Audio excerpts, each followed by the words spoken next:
All right, welcome to the deep dive. We're all about cutting through the noise and getting right into those fascinating topics, those aha moments that make you see things in a whole new light. Well, get ready, because today we're diving deep into a real classic, a book that's had a huge influence on how we think about cities. Oh, absolutely. We're talking about Jane Jacobs' The Death and Life of Great American Cities. This book is jam-packed with insights into why some city neighborhoods just seem to buzz with energy, while others, unfortunately, struggle. It's all about understanding the factors, those key elements that really make or break a city. And the cool thing is, Jacobs wasn't just theorizing. She was out there observing, comparing, contrasting what was working and what wasn't in real cities, across different places. So think of this deep dive as your fast track to understanding the core principles behind city life, from her really sharp observations and her vivid examples. Absolutely. And those examples are crucial because they ground her arguments in real-world observations. So today, our goal is pretty clear cut. To really pinpoint those non-negotiable conditions that Jacobs felt were just essential for creating lively and diverse city neighborhoods, the kind of places that people want to live in, work in, and experience. Ready to get started? Absolutely. Let's dive in. Okay, so the first big thing that jumps out from the book is this idea of what Jacobs calls intricate mutual support in successful city areas. What exactly did you mean by that? Yeah, it's a fascinating concept. What she's really saying is that the focus of good city planning shouldn't be on these massive top-down designs, but on understanding and really nurturing all those small-scale, everyday interactions that make a place tick. It's about recognizing and fostering those organic relationships between people and businesses that already exist. So it's not about imposing some grand vision, but about working with the natural flow of city life. Exactly, and recognizing that there are already these incredibly intricate webs of support in place, it's about facilitating those, not replacing them. And she argues that there are four key ingredients for generating what she calls, and it's a great phrase, useful great city diversity. This is where things get really interesting. Now, part one of her book is all about observing how people actually behave in cities, those social dynamics. But Jacobs herself points out that part two, where she really digs into the economic engine of cities, is, as she puts it, the most important part, the core of her argument. That's a crucial distinction. It's not just about people getting along, it's about understanding the economic forces that underpin a thriving city. Right, so before we jump into those four conditions, it's important to understand the context of her work. Jacobs was really going against the grain of the dominant urban planning ideas of her time, directly challenging people like the decentrists and the ideas of someone like Le Corbusier, who had this, huge influence. Oh, absolutely. She was taking on some pretty big names and deeply entrenched ideas. So just to set the stage, the decentrists, what was their take on big cities? They had a pretty dim view, really. They saw big cities as inherently problematic, calling them things like megalopolis, tyrannopolis, necropolis. Not exactly flattering terms. Wow, yeah, that paints a pretty bleak picture. She even mentions Lewis Mumford, whose book on cities was basically, as she puts it, a morbid and biased catalog of ills, basically a list of everything wrong with cities. And then you have thinkers like Clarence Stein, who saw cities as essentially just chaotic accidents with no real order or purpose. So their solution was basically to just dismantle cities altogether. Pretty much their idea was to disperse urban populations, to get people out of these supposedly doomed environments. And then you have Le Corbusier, this incredibly influential architect and planner. His dream city concept had this, almost hypnotic effect on the field. Oh yeah, his ideas were incredibly seductive, especially at the time. So what was his vision? Imagine these hyper-efficient, super-ordered cities, right? Wide highways cutting through everything, very few traditional streets, and pedestrians completely separated from traffic. It was all about clarity, order, and this idea of making the car the central element of the urban landscape. And in the 1920s and 30s, that must have seemed revolutionary, this idea of the car seamlessly integrated into city life. Exactly. The promise of efficiency and this clean, rational design was really appealing to a lot of people. But Jacobs just wasn't buying it. She felt these plans, however well-intentioned, completely ignored how real cities actually work, how they thrived on all those unplanned encounters and that messy, spontaneous energy. And this is where it gets really interesting. She argued that for any city district to truly be successful, people have to feel personally safe and secure on the street, even when surrounded by strangers. That's such a fundamental point. That sense of personal safety is the bedrock of everything Right, else. because if people are afraid to be out on the street, they're not going to use it, and that just makes things even less safe. Exactly. It creates this vicious cycle. So Jacobs breaks down three key things that sidewalks do to create this sense of safety. First, she says they need to clearly define the boundary between public and private space. You need to know where the public realm ends and the private realm begins. That clear demarcation is important. Second, there needs to be a constant flow of people on the sidewalk, what she famously called eyes on the street. That continuous presence is like a natural form of surveillance. It deters crime just by virtue of people being there, watching, and being aware. And third, she says people who live nearby need to be actively watching what's happening on those sidewalks. It's not just about passive observation, it's about people taking ownership of their streets, feeling invested in their safety. She uses this really powerful example, the story of the stolen Christmas tree at the Washington Houses, a public housing project in New York. The largest tree, placed in what was supposed to be the safest, most protected inner area of the project, was stolen, while two smaller trees placed right on the edges, bordering those busy, active streets, were left completely untouched. It was almost counterintuitive. That really highlights how isolation, even when it's meant to provide security, can actually backfire. And she contrasts this with another story, this one about a high-rent building, where some kind of minor commotion was happening on the street below, and not a single resident even bothered to look out their windows. There was no sense of connection to the street, no feeling of shared responsibility for what was happening right outside their doors. So it's not enough to just have people present. There has to be that deeper sense of engagement, that feeling of belonging to a place. Absolutely. That's what makes the difference between just living in a building and being part of a community. And she talks about these failures of surveillance at Blenheim Houses, another housing project, where these brightly lit, highly visible corridors actually ended up attracting trouble to the less visible areas, like the fire stairs and elevators. It's like the visibility itself was highlighting the lack of it elsewhere. It's a great example of how focusing too much on one aspect of design can have these unintended consequences. Then she gets into this idea of what she calls curve systems, Hmm. whether we're talking about actual gangs or the more subtle isolation you see in some of those rebuilt housing projects like Lake Meadows or Lafayette Park. These are places that try to create a sense of community through design, but end up having the opposite effect. Right, because these artificial boundaries actually end up undermining the natural safety and diversity that come from that free-flowing, organic public life that she talks about. It's like saying, this is our space, stay out, which defeats the purpose of having a truly public realm. Exactly. It's about breaking down those barriers, not reinforcing them. And then she paints this amazing picture of what she calls the Sidewalk Ballet on her own Hudson Street in Greenwich Village. You know, that constant flow of different people going about their day, creating this sense of safety and belonging. It's that all is well feeling, she describes. You know, that little nod of recognition with the fruit vendor, that sense of familiarity and community. It's that feeling that you're part of something larger than yourself, and that the people around you, even if you don't know them personally, have your back. And she makes this really interesting point about how those formal, organized groups, like a parent-teacher association at a school, they actually rely on this underlying layer of informal public life to really function well. Yeah. She gives an example of a PTA that kind of falls apart after the neighborhood's social fabric gets disrupted. It's like the glue that holds everything together has dissolved. So those casual, everyday encounters on the sidewalk, they're not just nice to have, they're actually essential for a healthy community. Absolutely. They build trust, they create connections, and they lay the groundwork for more formal types of collaboration. And this leads to another fascinating idea that she explores, this concept of city privacy, which might seem counterintuitive at first. You'd think that being surrounded by so many people would mean less privacy, right? It would, wouldn't you? But she actually argues the opposite. She brings in the work of Elena Padilla, who did research in a Puerto Rican neighborhood and found that public life actually helps reveal people's character and trustworthiness, while their private lives are still respected. It's about being able to observe people in a public setting, to get a sense of who they are without needing to pry into their personal affairs.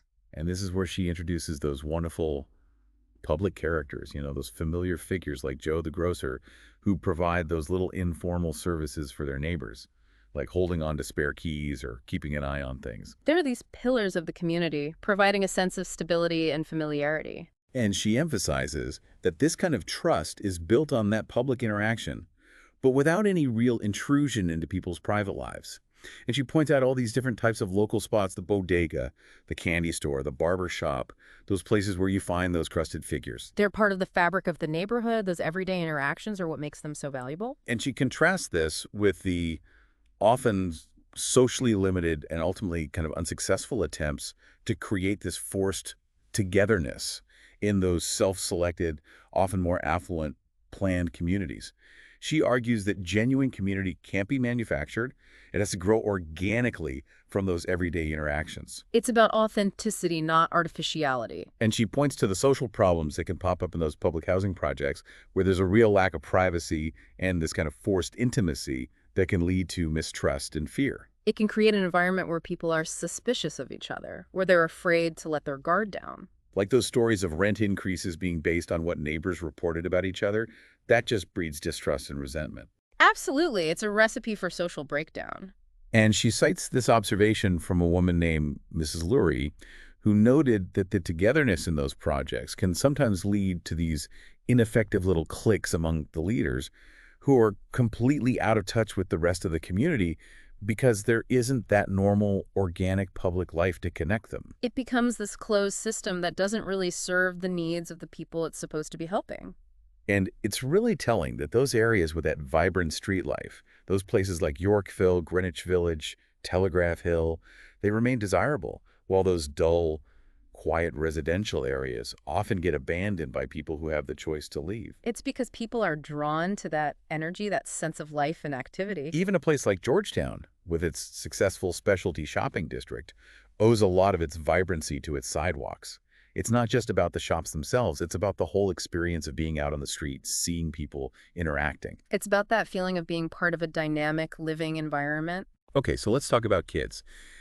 Jacobs has some really interesting observations about how children use city sidewalks as a kind of home base for their play and learning. She sees sidewalks as these incredibly valuable spaces for children to develop independence and social skills. It's not just about getting from point A to point B, it's about all those little unscripted interactions and explorations that happen along the way. And she contrasts this with the limitations of dedicated playgrounds and parks, which she argues can sometimes be unsafe or just not as engaging for kids. She mentions this study by someone named Guggenheim who found that kids in a housing project were actually getting bullied in the playground, but felt safe out on the more diverse, older streets where they knew they could get help from shopkeepers and other adults if they needed it. It's a pretty powerful contrast. It really shows that safety isn't just about physical barriers or designated spaces, it's about the presence of a caring community. And she points out how kids learn those essential lessons about responsibility and being a good citizen just by interacting with ordinary adults on the sidewalks, like that great example of Mr. Lacey the locksmith gently correcting her son for leaving his bike in the wrong spot. It's about those little everyday interactions that teach us how to be part of a community. It's about learning those unwritten rules of public life, the things that help us coexist peacefully with each other. She talks about this interesting tension between adults wanting to organize structured games for kids and the kids' natural preference for just fooling around on those lively streets, engaging with the real world on their own terms. It's about allowing them to explore and discover, to have those unscripted adventures that spark their imagination. It reminds me of when my younger son was exploring Greenwich Village. He was so excited about discovering those secret passages and little hiding spots that you find in a dense urban environment. It was like a whole world of possibilities opened up for him. Cities are full of those little hidden gems, those unexpected spaces that spark a child's curiosity. But she also acknowledges, and this is important, that not all city sidewalks are safe. That's right. There are definitely places that are dangerous, and it's important to address those issues head on. And this leads to her really provocative question about open space. More open space for what? She's questioning this assumption that just creating more parks will automatically lead to positive outcomes. She's asking us to really think about how people use public space, what draws them to a particular place, and whether simply providing more green space is enough. She emphasizes that every city park has its own unique character, and that those large metropolitan parks are incredibly complex entities, not just empty canvases. They have their own histories, their own ecologies, their own patterns of use that need to be understood. She uses that example of those outdoor TVs that popped up in East Harlem to show how public life can kind of adapt and utilize even these unexpected spaces in really creative ways. And she contrasts this with a park official who was worried about putting equipment in parks because they might get stolen. It shows that people will find ways to use public space in ways that we might not anticipate, and that sometimes those informal uses are the most valuable. And she argues that those truly successful neighborhood parks, they need to be closely connected to the everyday flow of city life. They can't be these isolated islands. They need to be integrated into the fabric of the neighborhood, with people coming and going for different reasons throughout the day. She observes that the most successful neighborhood parks often don't have much competition from other open spaces nearby, which suggests that a city can only really support a limited amount of that kind of generalized parkland. It's not just about quantity, it's about quality and context. And she talks about the importance of designing those parks with attention to detail at eye level, using things like changes in elevation, clusters of trees, and interesting focal points to create a more engaging experience. Now, this might surprise some people, but Jacobs is pretty critical of the way neighborhood is often used in city planning. She sees this sentimental, idealized view of the neighborhood as potentially harmful. She thinks it often leads to these well-intentioned but ultimately misguided attempts to impose a kind of artificial small town or suburban model onto city life. Right, because the dynamics of a city are just fundamentally different. Exactly. Cities thrive on density, diversity, and that constant flow of people and ideas. So for her, a successful city neighborhood isn't some nostalgic fantasy. It's a place that's able to effectively address its own problems and evolve over time. It's about resilience and adaptability, not trying to recreate some idyllic past. She contrasts those planned neighborhood units with the way real communities work in smaller towns, where you have these diverse and overlapping connections among people that create a natural sense of cohesion. It's about organic growth, not imposed order. She identifies three really useful scales of city neighborhoods for the purpose of self-governance, and they're interesting. First, you have the city as a whole, which provides the overall framework. It sets the stage, the big picture. Then you have the street itself, where those everyday interactions and that sense of belonging really take root. It's the foundation of the community. And then you have these larger sub-city districts, which might include 100,000 people or more in bigger cities. These are the levels where you can really tackle those larger scale issues that affect a broader area. She gives this great example of a community fight against a proposed change to the curb line in Greenwich Village. The local protests were important, but it was the support from the entire Greenwich Village community that really gave them the power to win that fight. It shows that strength in numbers and that sense of collective identity can make a real difference. And she warns against those top-down, federally imposed district boundaries that are based on these smaller, more isolated neighborhoods. She uses an example from the Lower East Side where groups with totally different goals were forced into the same organizational structure. It created all sorts of conflicts and made it really hard for them to effectively advocate for their needs. She makes this really sharp observation about how people generally don't like to travel from an area that's similar to their own to another area that's also similar, even if it's not a long distance. It's like they're not getting anything out of that trip. It's about seeking out those diverse experiences that cities offer. She tells that story about the residents of Jefferson houses who never even saw the community center because it was stuck at the end of a dead-end street. There was just no reason for them to go there. It highlights the importance of connectivity and how physical barriers can really isolate people. So for those districts to be effective, she argues they need a certain critical mass, a sufficient density of people and activities. She points to places like Greenwich Village, Back of the Yards, East Harlem, the Lower East Side, as examples of districts that have that scale. They have enough going on to create that sense of vibrancy and attract people from outside the immediate area. And she notes that it often only takes a handful of really dedicated people, those hop-skip people, as she calls them, to really bind a district together, as long as they have the time and the opportunities to connect. It's about those individuals who are willing to put in the effort to build bridges and make things happen. She also observes that healthy city neighborhoods can handle newcomers and a certain amount of transients, but they need that core of long-term residents, those people who have those established networks and that sense of history. They're the anchors, the ones who provide stability and continuity. Okay, let's shift gears to another really key aspect of Jacobs' thinking, the absolute necessity of mixed primary uses in a thriving city. What exactly does she mean by that? She's basically saying that cities flourish when you have this blend of different kinds of activities happening, of people living there, working there, shopping there, going to cultural events. It's about having that diversity of uses that brings people out at different times, the day and night. So it's not just about zoning areas for specific uses, like separating residential from commercial. Absolutely not. She actually sees that kind of rigid separation as really harmful to the overall health of a city. She uses this great analogy, the story of the blind men and the elephant, to criticize planning that tries to analyze those uses in isolation. You can't understand the whole picture just by looking at the individual parts. It's about seeing the interconnectedness of everything, how those different uses support and complement each other. She gives this fascinating example of that insurance company, Connecticut General Life, that built its headquarters out in the suburbs and then had to provide all these extra amenities for its employees because they just weren't available in the surrounding area. They had to recreate a little mini city within their own complex, which was incredibly inefficient. And she contrasts that with the way a small office can thrive in a lively city setting because they can rely on all those diverse offerings in the surrounding neighborhood. Cities are inherently efficient because they concentrate all those different activities in close proximity. And she points out that the predicted mass exodus of big companies from cities after World War II, it largely didn't happen. And one of the main reasons was because those companies realized they needed that vibrant mix of amenities and the opportunities for face-to-face interaction that only a city can provide. They realized they couldn't replicate that in a more isolated, homogeneous environment. She contrasts the dynamic, diverse feel of Center City, Philadelphia, with a neighborhood in the Bronx that was dominated by medical facilities and basically shut down after 5 o'clock. It was like a ghost town at night. It lacked that essential round-the-clock energy. And she even brings up Detroit as an example of a whole metro area that suffered from a lack of vitality and diversity of uses. It wasn't just about one neighborhood, it was a citywide issue.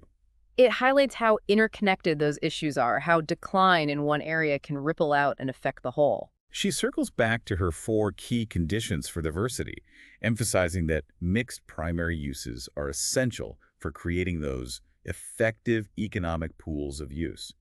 And she uses that great image of the Hudson Street Sidewalk Ballet again to illustrate how those mixed uses are economically interdependent throughout the day.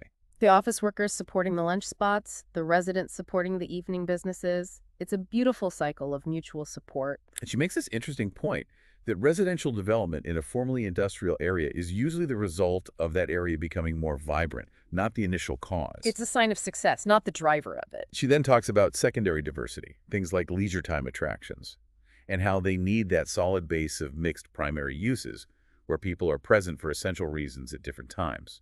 It's about having that foundation of activity that can then support those more optional types of uses. She stresses that the mix of people on a street at any given time should be reasonably in proportion to those who are there at other times. It's about maintaining a balance, not having those huge swings in activity levels. Which helps explain why those downtown areas that are just focused on office work, those CBDs or central business districts, they can feel so dead after hours. They become monocultures, lacking that essential mix of uses that creates a 247 environment. She uses Carnegie Hall as a great example of what she calls a primary use, something that attracts a whole range of complementary activities like music studios, theaters, restaurants, and even residents. It becomes a catalyst for a whole ecosystem of activity. And she contrasts this with Pittsburgh, which tried to inject leisure activities into its downtown, but ended up separating them from the working downtown, kind of defeating the purpose. It's like they missed that key ingredient of interconnectedness. And she even brings up something as seemingly mundane as the placement of a criminal courts building to highlight how tricky it can be to integrate different uses in a city. Sometimes those uses that we might not think of as compatible can actually coexist quite well if we're thoughtful about how we plan for them. And she notes that it's generally easier to foster diversity in those areas where at least one of her conditions, either mixed use or density, is already in place. It's about building on what's already there. It's about leveraging those existing assets and strengths. And finally, she points out how valuable those frequent streets and short blocks are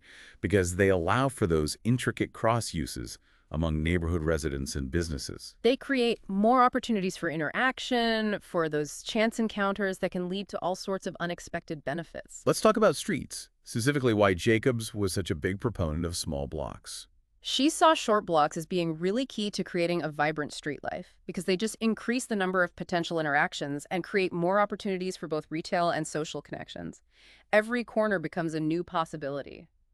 She contrasts the feeling of self-sufficiency you might find in an area with long, unbroken blocks with the vibrancy of those areas with those short blocks, like comparing the Western Addition to North Beach and Telegraph Hill in San Francisco. It's the difference between a long, straight road and a winding path that's full of twists and turns and unexpected discoveries. Exactly. Short blocks create that sense of exploration and surprise that makes walking in a city so enjoyable. And they support a wider variety of smaller, more specialized businesses because they have more visibility and people are more likely to stumble upon them. Okay, so this one might seem a little counterintuitive, but Jacobs was really adamant about the importance of old buildings in a city. This is one of her most controversial arguments, but it's really crucial to understanding her vision of a thriving city. So why was she so insistent about this?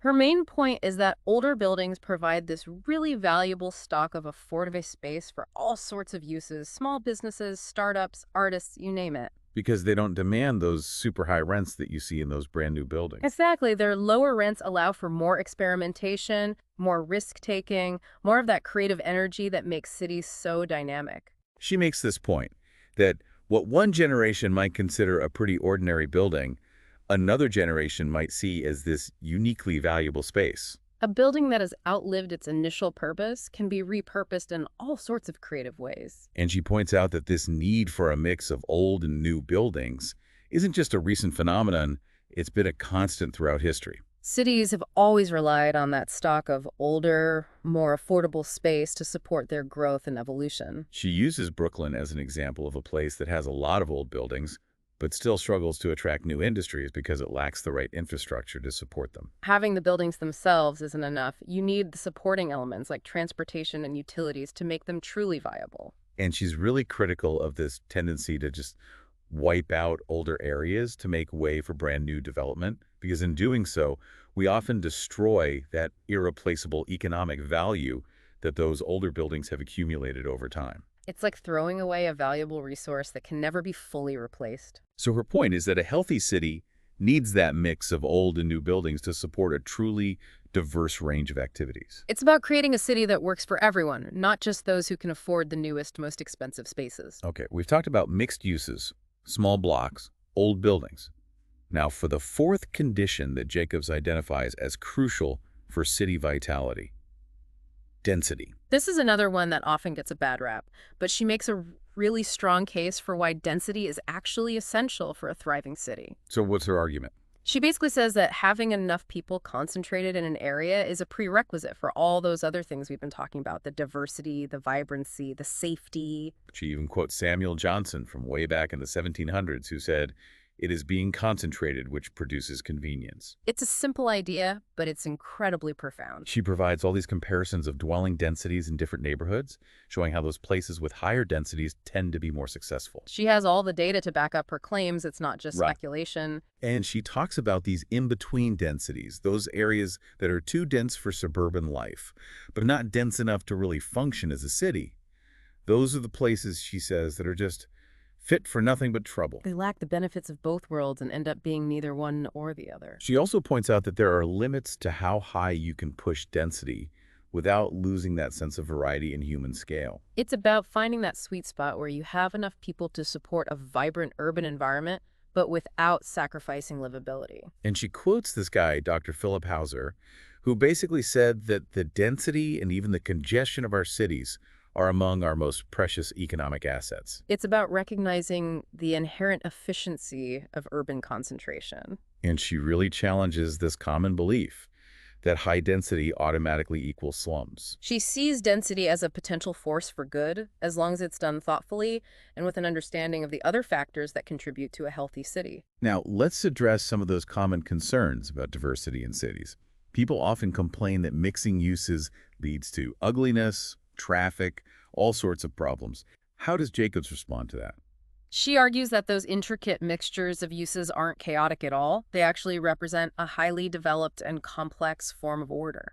So it's not about aesthetics in the traditional sense. It's about a different kind of beauty that emerges from that complexity. Exactly. It's about appreciating the order that arises from those seemingly random interactions and juxtapositions. She brings up this historical debate in Boston about whether to remove some old church graveyards from the downtown area, and this one resident makes this eloquent argument for keeping them, saying that they serve as a perpetual rebuke to folly and sin. It's a reminder of our mortality amidst the hustle and bustle of city life, a reminder that there's more to life than just commerce and progress. And she cites this study that found that people who visit funeral parlors don't usually combine that trip with shopping, which kind of debunks this common concern about having funeral homes in urban areas. It's about challenging those assumptions and looking at the actual data. She gives an example of a residential block that happens to have a funeral parlor on it, and the people who live there actually consider it a nice street. It shows that those seemingly incompatible uses can coexist peacefully and even contribute to the overall character of a place.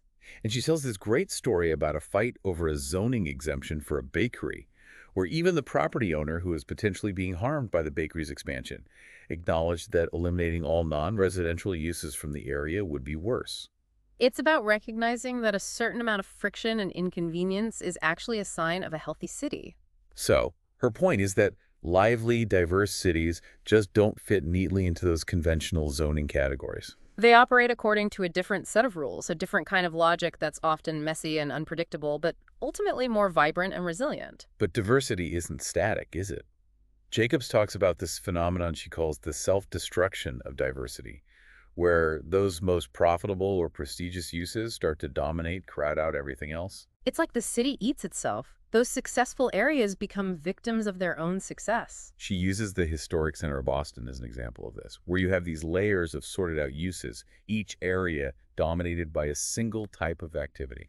It becomes this stagnant, unchanging environment, lacking that essential mix of uses that creates a dynamic, evolving city. And she contrasts this with a specific area of Boston's downtown that was still mixed, and it was the only part that was really changing and growing. It shows that diversity is essential for adaptability and long-term sustainability. She even brings up an old New York jingle and Willa Cather's description of Madison Square to illustrate how those shifts in urban diversity have played out over time. It's a reminder that cities are constantly in flux, constantly evolving, and that we need to embrace that change rather than trying to freeze things in time. So she's not arguing for some kind of fixed ideal mix of uses. She's saying that we need to prevent any one type of use from becoming too dominant. It's about maintaining that balance, that dynamic tension between different activities. And she introduces this concept of staunchness of public buildings, where those public and quasi-public institutions make a conscious effort to maintain a variety of uses on their properties, regardless of what's happening around them. She gives examples like the New York Public Library and Carnegie Hall. They act as anchors of diversity, ensuring that those valuable uses are preserved even as the surrounding areas change. Another really interesting idea she explores is what she calls the curse of border vacuums. These are those zones of decline that often form along the edges of things like railroad tracks, expressways, or large, isolated development projects. It's like they create these dead zones that suck the life out of the surrounding areas. She uses the example of a butcher shop in the Bronx that started to decline after the construction of the Cross Bronx Expressway disrupted the local street network. It shows how those large-scale infrastructure projects can have these unintended consequences that ripple out and affect communities in ways that we might not anticipate. And she describes how those,